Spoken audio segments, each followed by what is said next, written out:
Hi, everyone. Welcome back to Savvy Sages. I am Dr. Anila, back with Dr. Joe as well. And today we're going to be tackling this conversation about asking you all to dare to be vulnerable. So just a reminder, Savvy Sages is a podcast that happens every 2 weeks. And in the in-between weeks, we invite all of you to join us on a Zoom discussion so we can talk about this topic as well. This is not medical advice. So if you're experiencing any kind of medical problems, please do call your physician. This is simply here to try to help talk about some difficult topics, help promote wellness, and hoping that we can all grow together. So we're hoping you'll grow with us.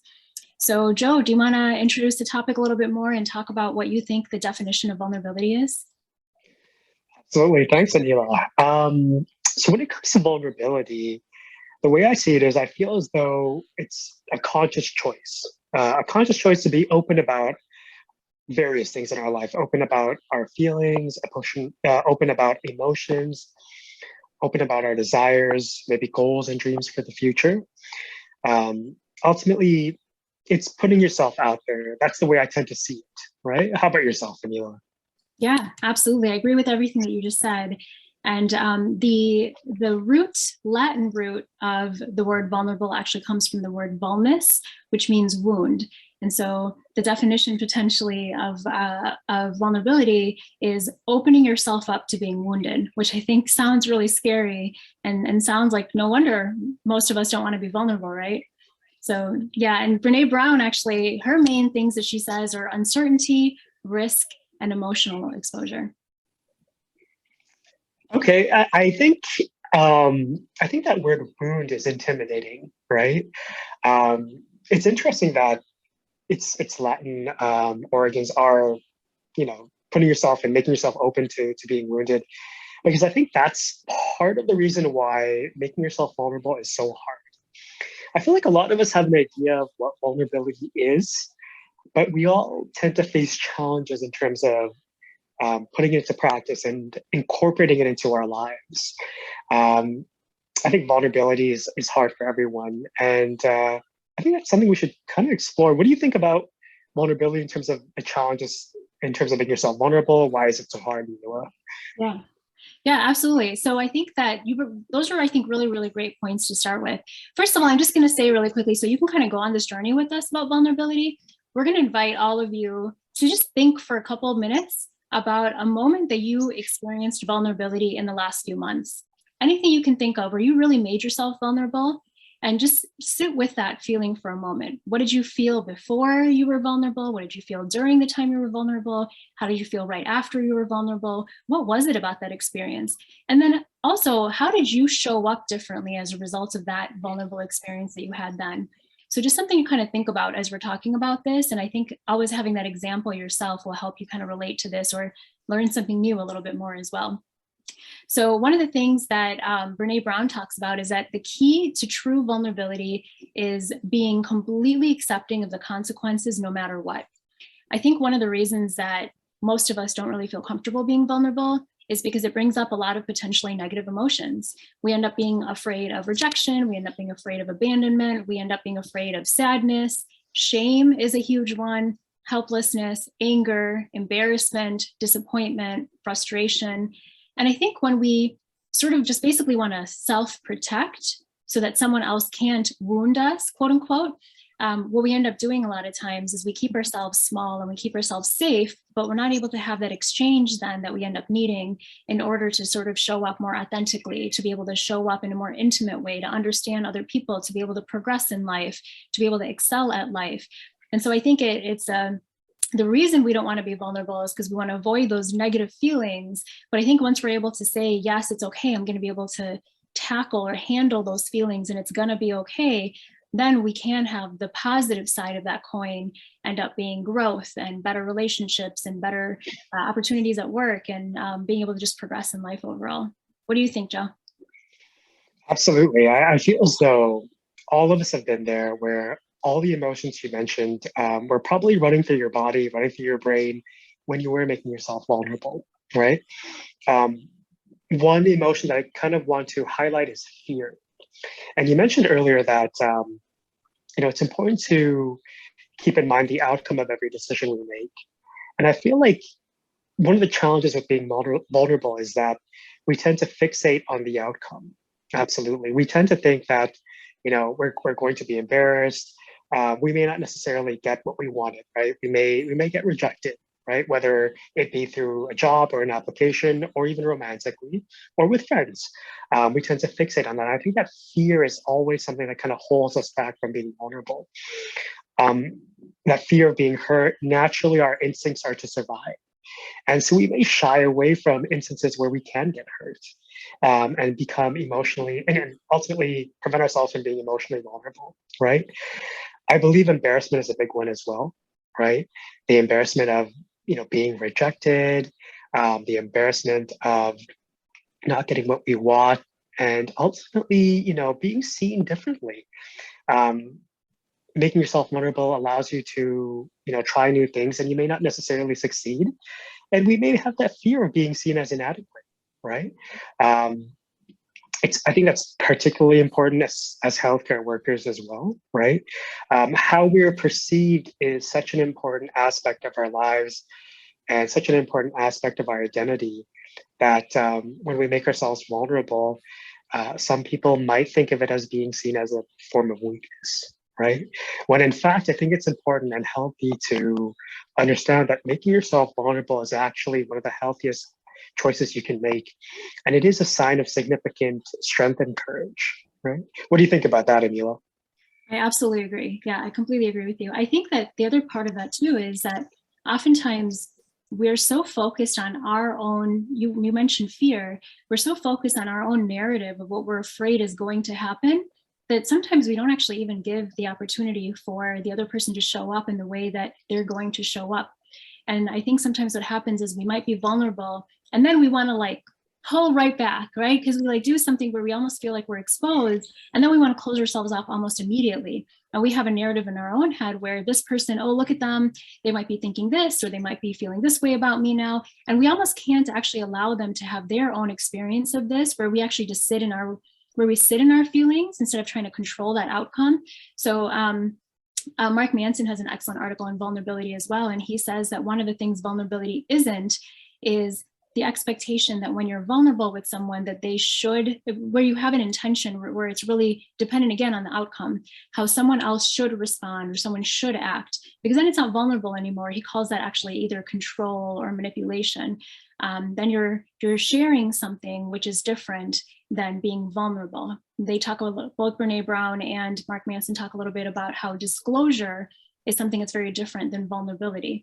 And so I think when we let go of knowing that someone has to show up a certain way in response to our vulnerability, then we really give ourselves a little bit more of a chance to let other people show up as they are. And sometimes people surprise us.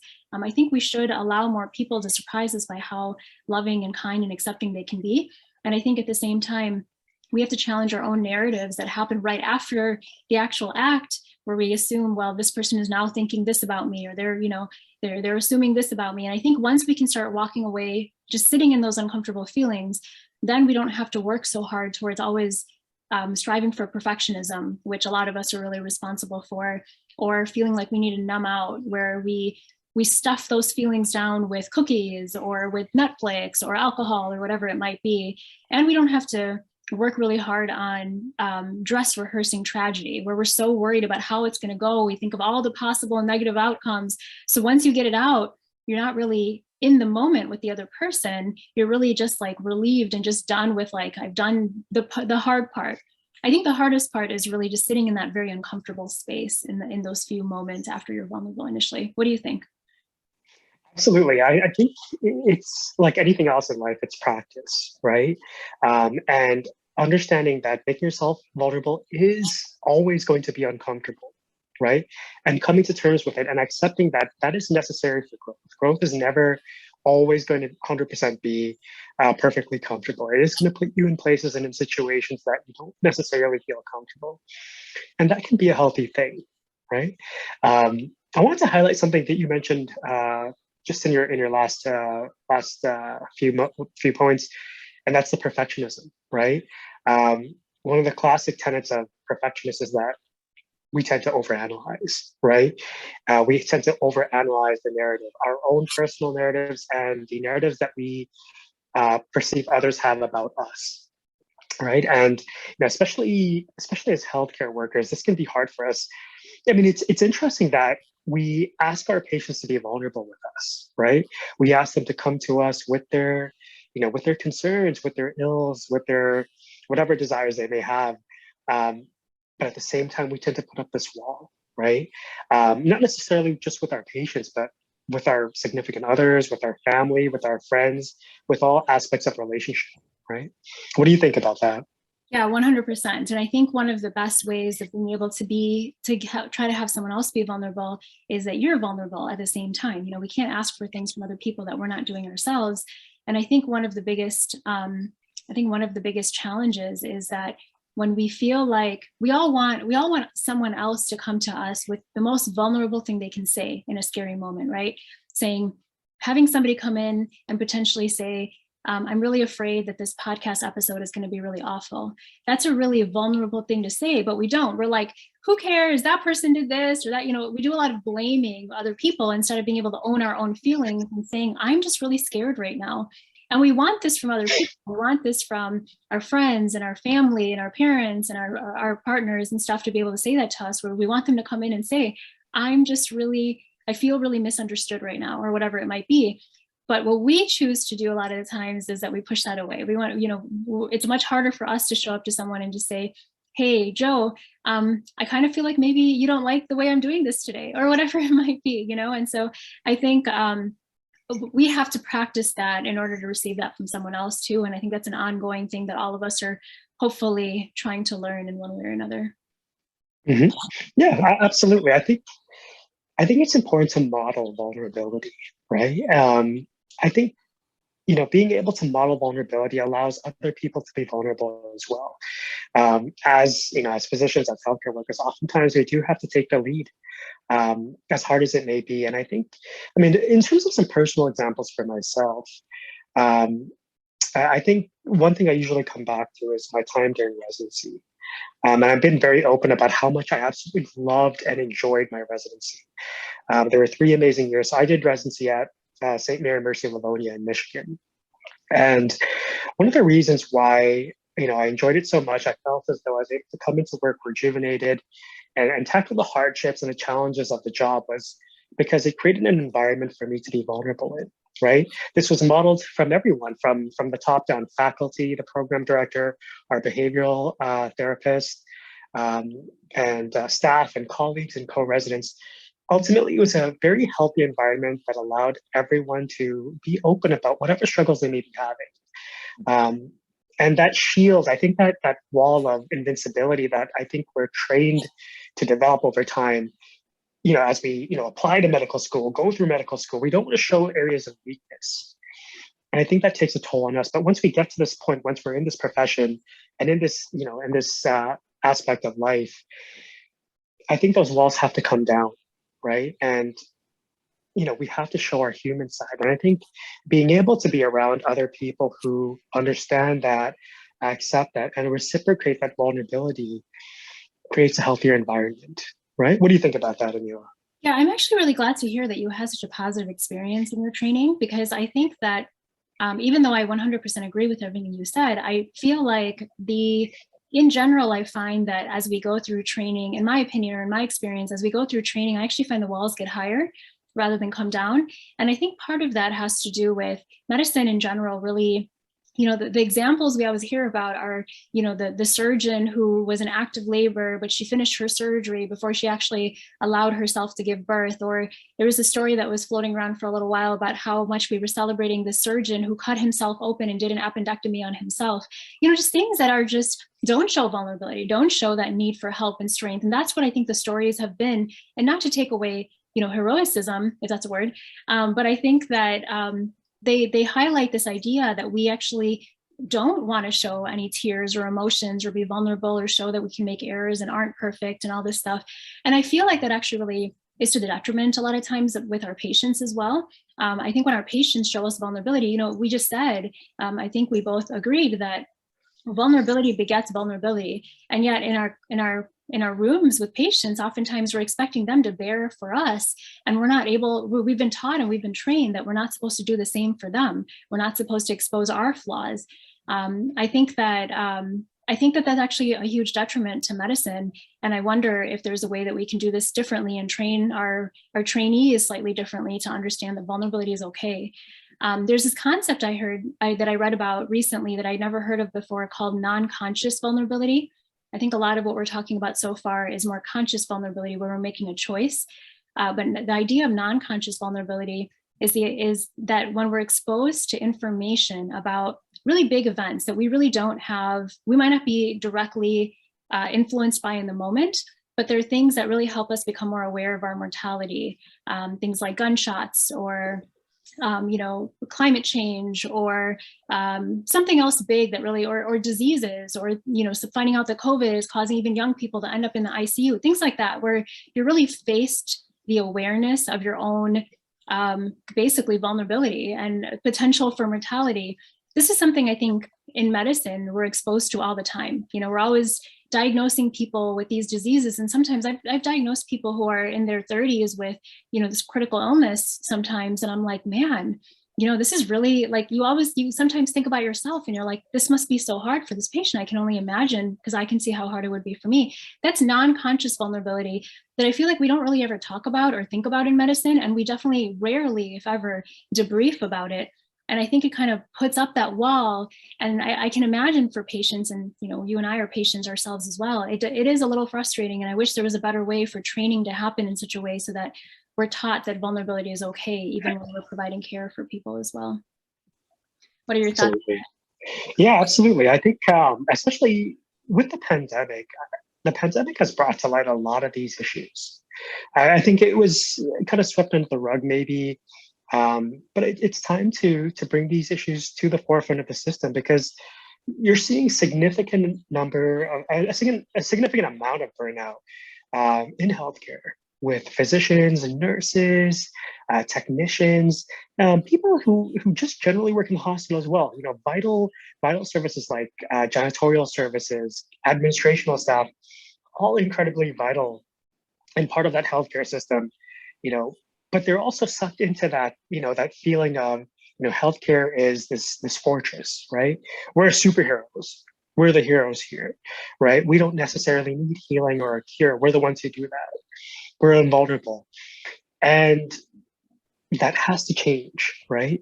We have to show that, yes, we strive to be the best we can be, but at the same time, we're also human. We're not superhuman, right? And so allowing that sense of vulnerability and creating that safe space for people in our system can go a long way and help mitigate issues of burnout, and help improve personal lives as well, right? It's not just in the healthcare system. All of us have a life outside of medicine, right? With our families, friends, significant others, our social circles, right?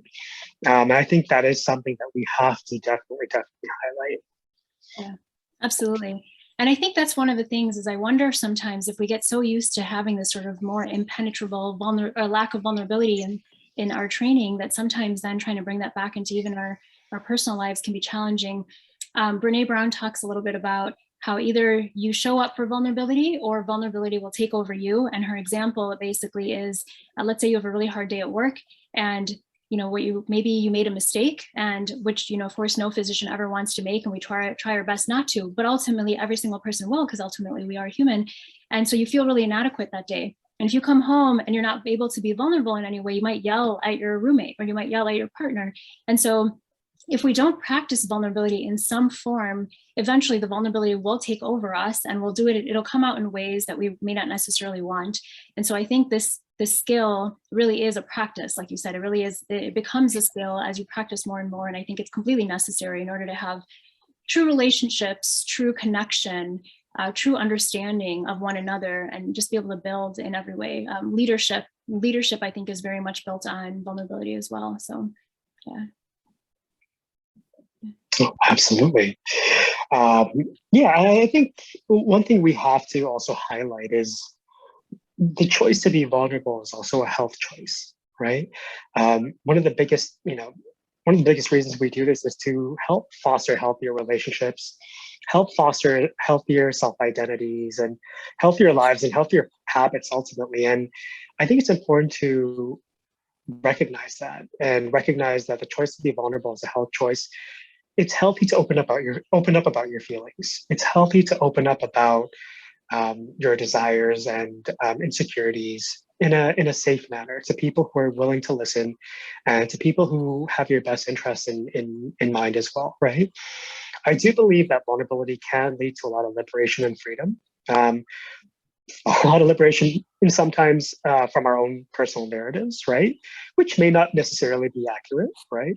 Um, and also just in terms of achievement, whether it be career-based achievement, personal achievement, social relationship achievements. Now, achievement is never easy. Achievement always requires you to take a risk, and the ability to be vulnerable, put yourself out there, allows you that opportunity. And like we talked about earlier, instead of fixating on the outcome, being able to appreciate that choice, being able to appreciate the fact that you have the courage and the confidence to make yourself vulnerable, and ultimately held on to that confidence that no matter the outcome, you're going to be just fine. I think that's important to cultivate because it allows you to make more, take more risks, take more chances with your, with career opportunities, maybe job applications, med school applications, residency applications, romantic relationships, right? Take more chances with the people around you to foster healthier relationships. I think that's really important, right? Making it a habit so that it becomes second nature and that you're no longer held back by the fear of making a mistake or the fear of how people will perceive you if you don't necessarily get the outcome you want, right? I think in addition to that, on that same note, vulnerability helps prevent stagnation in your life, right? Especially right now with the pandemic, a lot of us may feel stuck, and we may feel like we're going through the motions. Allowing yourself to be vulnerable can, allow you to take more chances in other areas of life, maybe do something new, right? Ultimately, you know, we allowed ourselves to be vulnerable in terms of taking the chance to make this podcast, right? And share some of our thoughts as well, right? That took a lot of vulnerability on our part as well. And here we are. And so it allows your life to be more rich, more fulfilling, more enriched, more diverse, right? What do you think about that, Anila? Yeah, I was thinking about this today too, and if I have to be honest, so I struggle with vulnerability to some extent. I'm definitely better now than I was, 10 years ago. I would almost never want to admit that there was anything in my life that was imperfect, even if I was really feeling that there were frustrations with various aspects. And as I did practice a little bit more in terms of opening up about it, which is not oversharing. I think that's one thing to highlight as well, is that there's a difference between oversharing and vulnerability. But when I actually allowed myself to say for the first time that work was really stressful today, which doesn't seem like a big deal, but I think I always had this idea that I had to be like just grateful and all the time for, I am grateful to be a physician, but I thought that meant I had to show up every day and just love my job. And so I think even the first time that I was able to admit to someone who didn't know me that well that work was a really stressful day, I was like, oh my gosh, they're going to think I'm not grateful, or they're going to think this, or they're going to think that. And it wasn't fair because the person was like, yeah, that makes sense. So again, allowing other people to show up as they're going to as well, without our narrative being attached to it and projecting our stuff onto them, I think is really important. The other thing I think is, I definitely have become more and more vulnerable over time, but even this podcast, if it had been left up to me, I don't know if I would have eventually ended up starting it. I think it was really just that, Joe, you were like, we're doing this today. And I was like, okay, I don't think I really was like, I almost didn't have time to sit in the ideas or the thoughts or the overthinking of, well, what if some people don't like it? Or what if we end up saying stupid things? Or how is this going to impact my career? What if someone listens to this that wants to potentially hire me? What if my patient listens to this? All those overthinking things we can do. I think one of the biggest things with vulnerability is, and I believe it's Brene Brown who says this too, is to have the feelings come up. And when you're ready to run away, which I think is our initial reaction anytime we're vulnerable, is we just want to run away. We want to like open up something and then close that door as quickly as we can so that we can hide from that pain or that potential for woundedness, is to just not move, is to not actually run away and to be able to be vulnerable and then force yourself to say, I'm just going to sit in these feelings for a couple minutes. And then usually what you find is that feeling of needing to run away passes. And then you can actually be present again for a few minutes and say, all right, how is this actually playing out in my life, rather than it being something that now I need to close up and, protect myself again. And so I think that's one strategy, so to speak, with vulnerability, is being okay with uncomfortable feelings. I think it's the only way that we're ever going to be able to grow and be able to get more of what we want and get closer to who we authentically are. And I think the other thing too is really taking responsibility instead of blaming others. So if I had told you, Joe, like, I'm too scared, I don't know if I can do this podcast, and if I was like, well, Joe's making me do it anyways, and it would be really unfair. I'm putting all of my projections onto you then. And so I think the other part of vulnerability is really owning those feelings and saying, it's okay if I'm uncomfortable for a little while. I know that eventually I'm going to be able to be more of my authentic self, in work, home, family, friendships, relationships, all that kind of stuff. Yeah, I like the word you used, authentic, right? I think authenticity and vulnerability go hand in hand, right? Allowing you to be real with yourself, real with your insecurities, real with a lack of sense of comfort, right? Real when you're basically faced with a particular challenge or a particular situation that you may not feel confident. I think that's okay, right? It absolutely is okay. Because as humans, we all feel that and we forget that sometimes. And I think you're absolutely right. I think it's important to embrace that. Again, cultivate it and continue to practice it, right? In various aspects of our life. And you begin to realize that you are capable of, being more and more vulnerable with different situations and different aspects of your life. It ultimately does come down to making it a habit and continually practicing it. And, like you mentioned, in terms of how we started this podcast, being with people and fostering an environment where there are people who are able to help you through that, right? People who are able to listen to you, hold you accountable, and give you accurate and reasonable feedback, right? Absolutely. A personal story I can share too is I found for a while that my mom and I just weren't hugging as much, and there isn't really this is a vulnerable moment for me to admit this out loud, but there wasn't really a great reason for it. I just kind of noticed that we weren't really hugging as much. And it didn't happen in the greatest way, but it was kind of a messy conversation. But eventually I kind of told my mom, I'm like, I really miss our hugs. I wish we would hug more. And my mom's response to it was, surprise, actually. I think that she had her own narrative about what was happening and why we weren't hugging as much or whatever it was. And I think the really nice thing in that moment, again, it was a very messy, it felt like a very negative, vulnerable moment where I just felt like I was upset about something. But the way that it ended up coming out, it did lead to eventually now we hug a lot more. And I really love it. I really love hugs, and I love my mom. And so I think that, things like that where you don't know how things will, they might not look in a perfectly packaged way. A lot of times we want vulnerability to be, well, I tell you something, you say something nice back to me, and then we hug it out and we have a full house moment and then it's over. And we really want these perfectly wrapped moments. But I think one of the things with vulnerability is sometimes it's really messy. And I think that should be okay too. Again, it goes back to that discomfort, the uncomfortable feelings. I know when I've had vulnerable moments with potentially someone else that was really important in my life, I found that what I was thinking was happening in those moments ended up being interpreted in a very different way. And I kind of wish that we had been able to both be more and more and more vulnerable in that moment where we got down to the root of the issue rather than more of the defensiveness. And so I think just this is a constant way of trying to understand, how to be more vulnerable. And I think it takes different ways of coming at it to be able to figure out how to get to where you want to be eventually. So, yeah. Yeah, no, you're absolutely right. Vulnerability can definitely be messy, right? And messy is okay. Life is not always clean. Life is not always perfect, right? But even with the soil outside, sometimes when you're gardening, it gets messy, but the plants still grow, right? I think it's important to embrace that, right? And I think that's going to be a consistent theme that comes back over and over and over again. Growth is messy. Growth is non-linear, right? The ability to foster the courage, foster the confidence to make yourself vulnerable and to live your best life is going to be a non-linear journey. There are going to be ups and downs, and that's perfectly okay, right? Again, not fixating on the end result, but fixating on the journey and appreciating every aspect of it leads to further growth, leads to better outcomes eventually for yourself, right? I think that's something that I think I would like to internalize and focus on more, because I feel like even for myself, one of the reasons why I've been fearful, and there's that word again, fear, fearful of being vulnerable, is because of the fear of failure, right? I've internalized that I need to always be successful, and that is unhealthy, right? Mhm. I need to be successful in my job, in my personal life, with my family, with my social relationships, with my romantic relationships. And it's a lot of undue pressure we put on ourselves, right? And I'm trying to change that. I'm trying to be more vulnerable. I'm trying to say, you know what, Joe, it's okay. Maybe you don't get the outcome you desire. That's perfectly fine.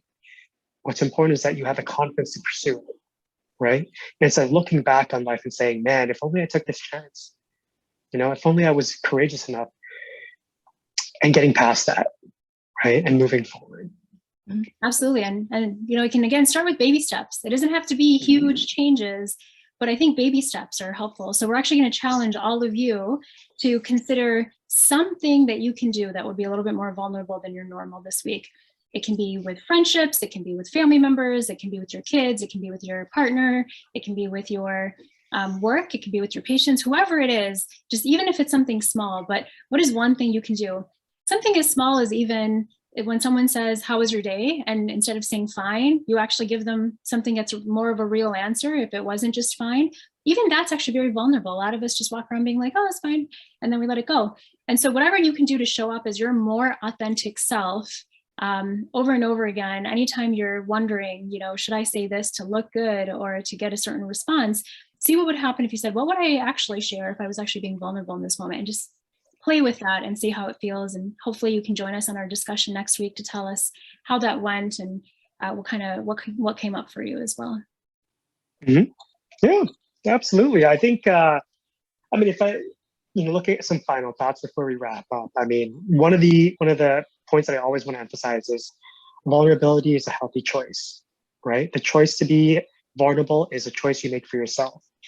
And I think it's important to recognize that as individuals that give of ourselves to others a lot, it is a perfectly healthy choice to prioritize ourselves as well.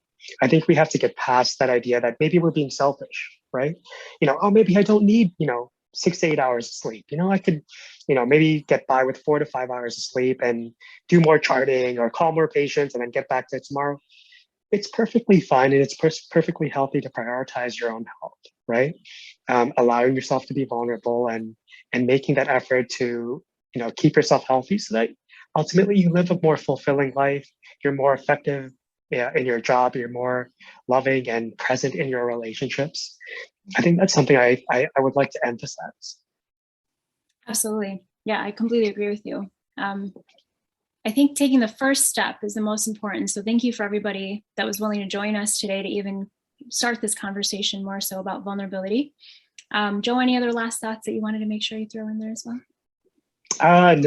No. I think we covered quite a lot today. But being vulnerable is such a dense topic, Yeah. and it's something that isn't fostered overnight, right? The ability to be vulnerable, it affects all of us, right? Um, but it is something that I think we should all try to cultivate in order to be, again, more authentic with each other, and live healthier lives. Mm-hmm. Yeah. I think it starts with the awareness. Am I not being authentic, or am I not being vulnerable in this moment? Am I being more defensive, or am I putting up a wall? And what can I do to possibly just bring that wall down, even just a little bit, in everyday encounters and the most important encounters that you have with family members and friends and relationships and things of that sort. And then I think every little step is going to help get you closer and truer to yourself. Brene Brown talks a lot about belonging to others. And I think she talks about how with vulnerability, this is one of your ways you can belong to yourself. And I really love that concept as well. So I like that. I like that idea of belonging to yourself. mm-hmm. That's interesting. Yeah. Thank you everyone so much for tuning in today. We will send out some details about when our Zoom discussion will be next week as well. And then stay tuned for a sort of Valentine's Day special that we'll have. We'll release some details about that later as well. I hope you guys have a great week, and we'll hopefully see you soon. All right, take care, everyone.